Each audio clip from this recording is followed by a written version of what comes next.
Life isn't always as peaceful as it seems. There might not be any obvious signs of war, but the very nature of warfare is changing. Instead of tanks and troops, think hacks and hashtags. Really sowing division and tearing the fabric of society apart. It happens in a grey zone of harm, under the threshold of war. The key point here is it's insidious.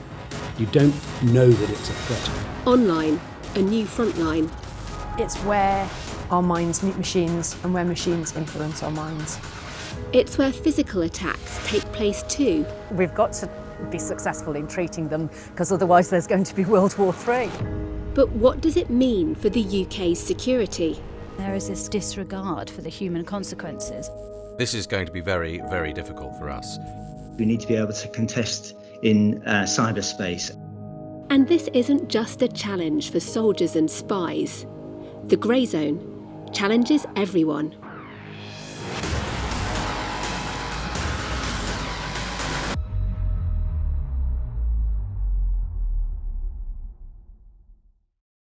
Why start an armed conflict if you don't have to? That's where the grey zone comes in. It's a murky space between war and peace, where states, criminals and terrorists launch covert attacks to deceive, gain influence, even kill. Here, there are no rules, and literally anything can be and is used as a weapon. A significant challenge then for the Defence Secretary and Military Chief, two of the most senior officials charged with defending the UK. You say we aren't in a state of peace and we're not in a state of war. What are we in? Contest. We're competed against every day. Some people compete within the rules and some people compete outside the norms or the rules that we've all got used to. Every day, we, myself, Chief of Defence Staff and Intelligence Services, see our adversaries using cyber tools against us, using disinformation into our society, in some areas using financial corruption, using organised crime to divide us, to weaken us, or to compete with us. What is the risk if we don't react and we don't change and we don't adapt?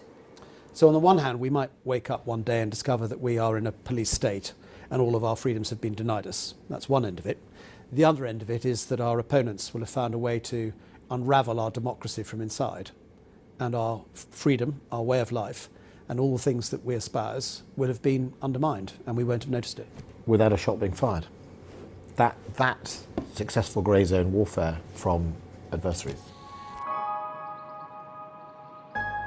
The whole concept of what warfare can be, and therefore what the threat looks like, is changing.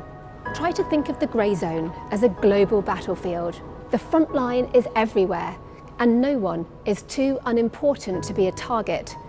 The weapons of choice include deliberately crafted lies spread online, cyber attacks and coercion.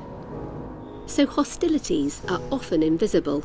I asked a Chief of the Defence Staff in 2014 if we had had hot wars and the Cold War, and now we're in a boiling frog war, and he laughed.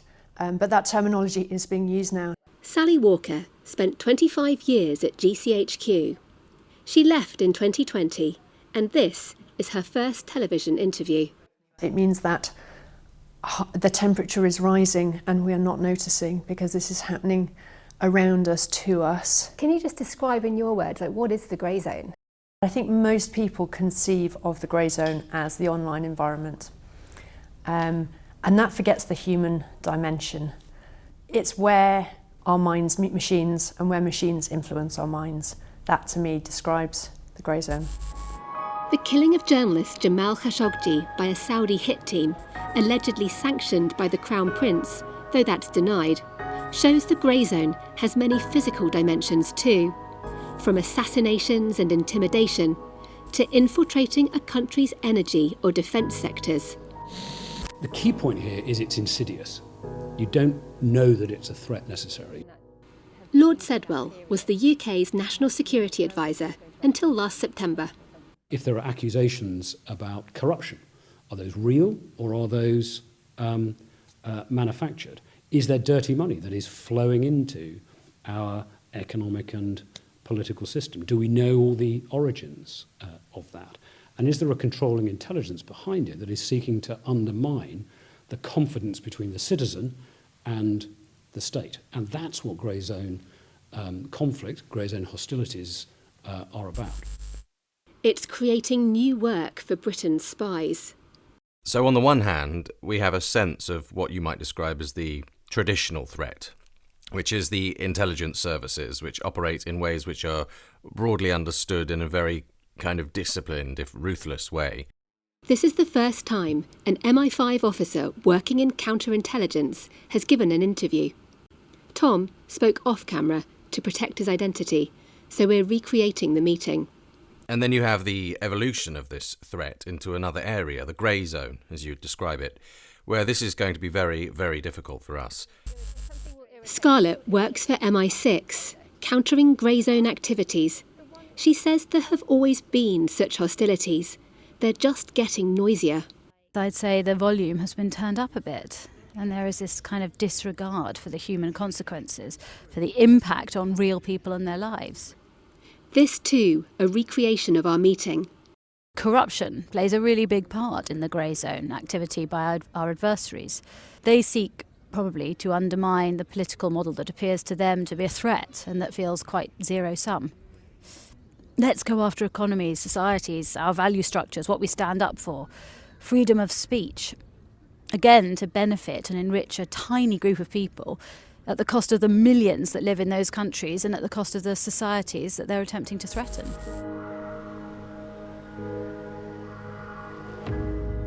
One of the most powerful grey zone weapons is information or disinformation to influence minds. A hostile state might spread lies or a distorted version of the truth across news channels and social media sites to undermine the authorities in another country, or to amplify divisions within a society over issues like politics, race, even the coronavirus pandemic. Sally draws an analogy with COVID-19 to describe the challenge. It's a silent threat. We could be asymptomatic carriers of it. It may infect us but cause no harm, but impact someone else in a very different way. And we need to respond with collective behaviours. Achtung, Achtung, hier Gustav Siegfried 1. It's important to remember the use of fake news as a weapon is nothing new. Das muss man erlebt haben. Da bleibt einem einfach The British journalist Sefton Delmer set up fake German radio stations during the Second World War to fool the Nazis.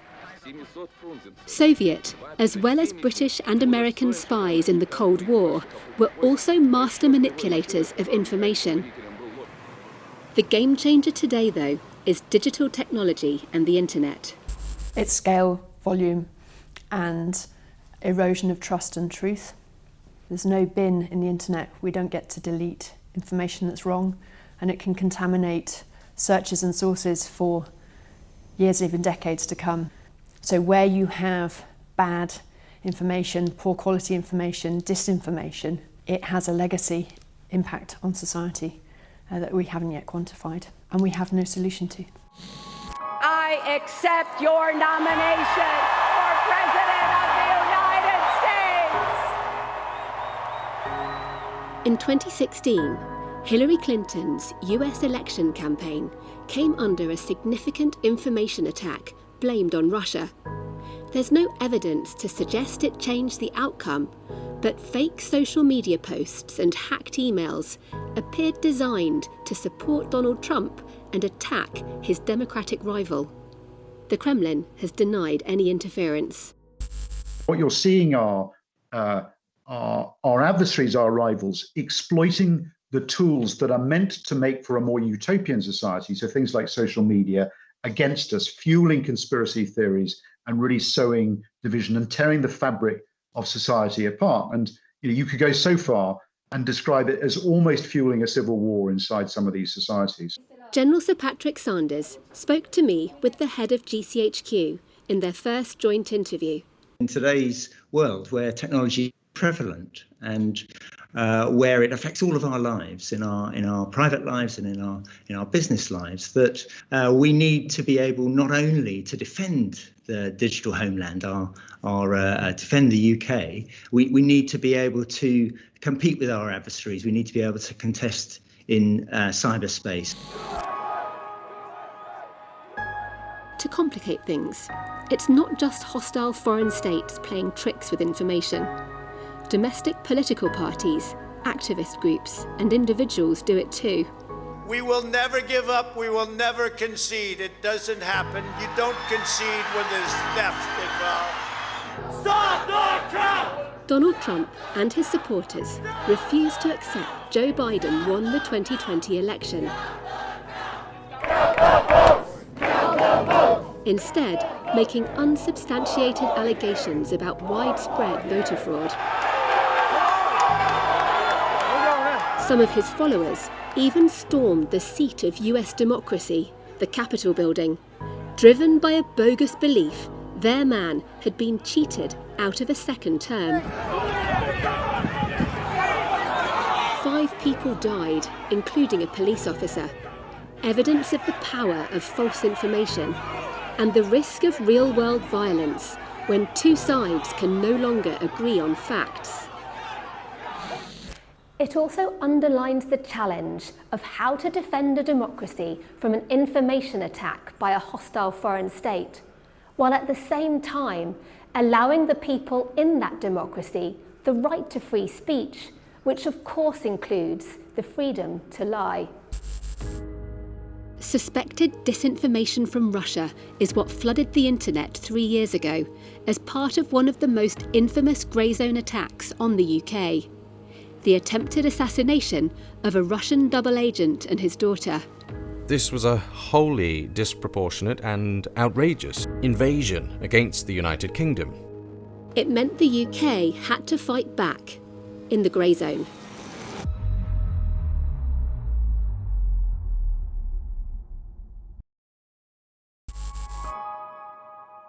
The different coloured pavement, a permanent reminder of the first chemical weapons attack on European soil since the Second World War. It's where a bench once stood that Sergei Skripal and his daughter Yulia collapsed upon on the 4th of March 2018. They were rushed to hospital, fighting for their lives. We really, at the time, thought that the patients would probably not survive. Christine Blanchard was in charge of Salisbury District Hospital at the time. I do remember one of my IT consultants saying to me, "Well, we've got to be successful in treating them because otherwise there's going to be World War III." She revealed there were also concerns about a second assassination attempt. We were, of course, worried whether someone might want to come back and finish off the job, and we didn't know for sure whether somebody would try and kill them.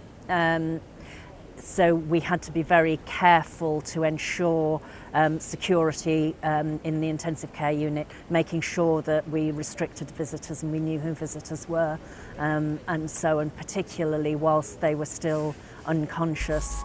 Sergei Skripal was a former colonel in Russia's military intelligence agency, the GRU.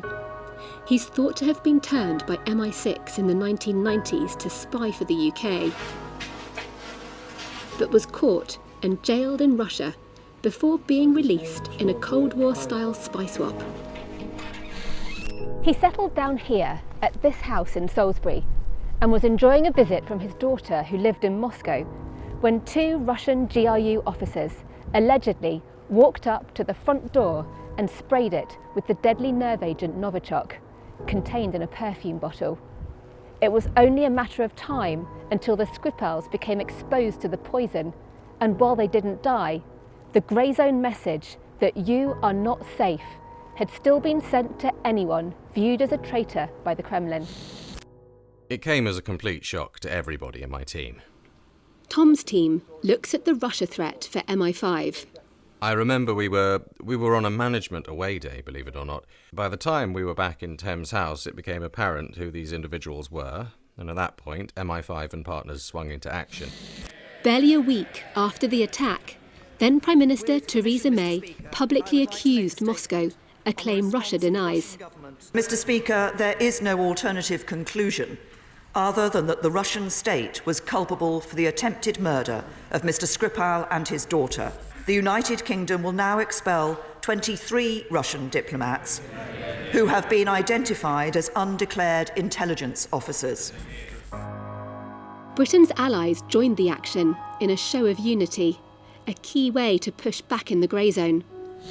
So we moved very, very quickly to put together the diplomatic sanctions, the expulsions, in particular of the Russian intelligence capabilities, military intelligence capabilities and others around Europe and the rest of the Western democracies, to try and regain the initiative after an attack of that kind. The poisonings were combined with what the UK said was a disinformation operation by Moscow. It took people some time to appreciate was that we weren't facing our narrative, the truth, based on the evidence in the investigation, versus a single alternative narrative from the Russians. So what they sought to do was simply confuse. And so they put out dozens of different narratives through lots of different means, social media, their official media, spokesmen, and so on, really changing their story, contradicting themselves. Dr. Blanchard said she even came under pressure, with a warning she might be reported to the General Medical Council. I did get a couple of letters purporting to come from the Russian embassy. They looked very important. They were on very impressive headed notepaper with double eagles on, alleging that we were denying the Skripals their consular rights, that this was a serious breach of their human rights. I could be reported to the GMC for and so on. But I'm sure you can imagine why the Skripals didn't want to meet anyone from the Russian embassy. Unpredictable times, prompting unpredictable responses. And now, a rare willingness from Britain's spies to share their views publicly.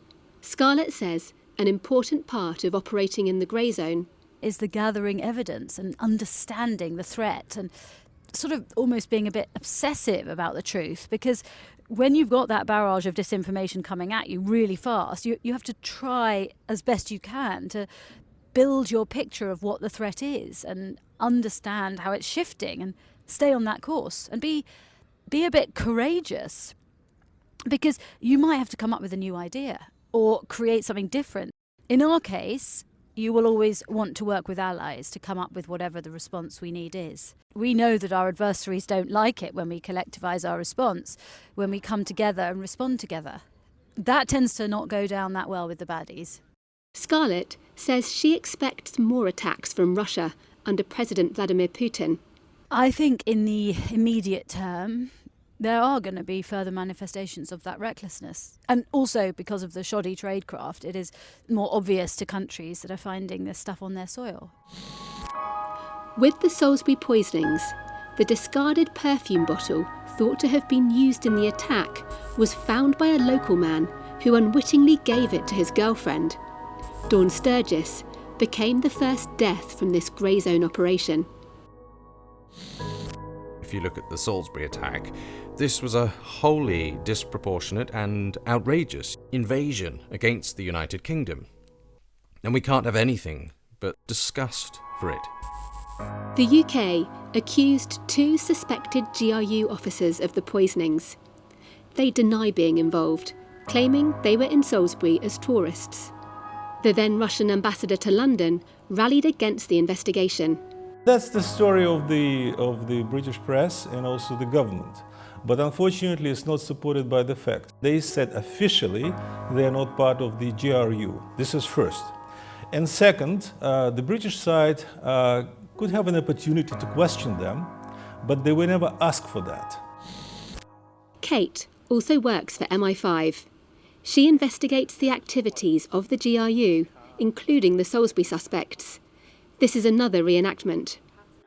A lot of our work against hostile states focuses on espionage, as you'd expect, spies investigating spies, to put it crudely, but then acts like Salisbury happen in the grey zone, and it makes you stop and realise how worlds apart we are from the intelligence agencies of hostile states, both in our professional purpose and goals, but also the tools that we're given to achieve those goals. This isn't a rogue unit. They're acting as part of the Russian state. Do the UK's intelligence services conduct the same kind of malign activities that the GRU is accused of conducting? No, absolutely not.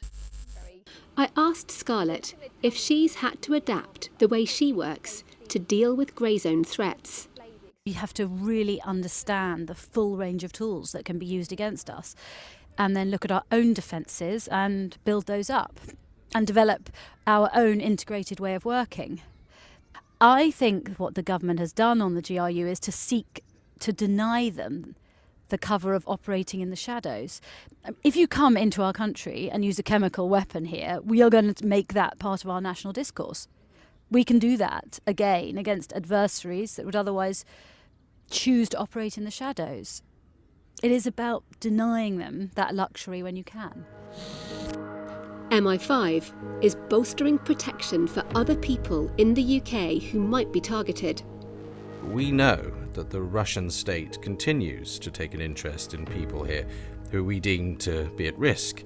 And that's not a passive interest, it's quite an active interest. Tom told me the attack here in Salisbury accelerated changes that were already underway across the intelligence community to deal with the Russia threat. This includes with MI5, MI6 and GCHQ pooling their resources into a single Russia mission in much the same way as they work together to counter the threat from terrorism. He said Moscow is keen to rebuild its team of intelligence officers at the embassy. Have they tried to, and have you been able to stop them? I would say that it would be a logical assumption that having lost 23 intelligence officers, the Russian government would want to try and replace them in some way. We work really hard on preventing them from doing that. Have we been entirely successful? Time will tell. Could MI5 stop another Salisbury-style attack?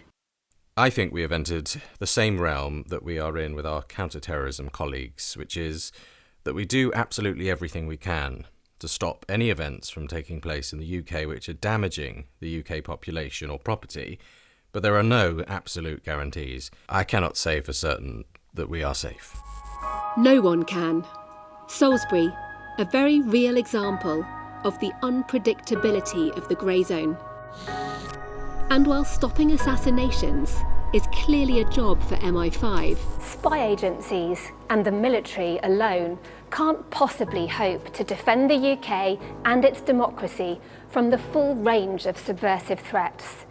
Instead, like climate change or coronavirus, every single person has a part to play in protecting themselves in the grey zone. From being alert to the possibility of hostile activity you just can't see, to checking the provenance of the information you read. If we don't, then, as a former general once told me, enjoy the gathering storm, because bad news is coming.